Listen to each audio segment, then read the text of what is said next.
Iniimbestigahan na ng NBI ang mga posibleng nasa likod ng mga kumalat na social media post tungkol sa umano'y sakit ni PBBM. Ito ay matapos sabihin ng palasyo nitong Lunes na fake news at walang basehan ang mga ito, kasabay ng apilang huwag magpabiktima sa ganitong klaseng mga kwento. Isa lang ang tinukoy ni NBI Director Melvin Matibag na motibo sa paglutang ng panibagong naratibo laban sa Pangulo. Wala namang ibang magiging natin dyan, magiging conclusion kundi that is all part of the political game ng mga nagnanais na hindi maganda sa posisyon ng ating Pangulo. We are conducting the investigation already and if necessary yung mga charges should be filed also po.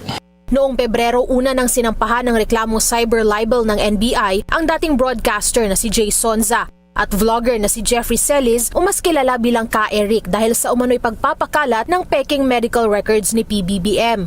Sinundan naman ito ng pagreklamo kay Jack Argota, isa rin social media personality sa parehong asunto na may dagdag pang unlawful publication. Tiniyak naman ni Matibag na dadaan sa due process ang panibagong investigasyon.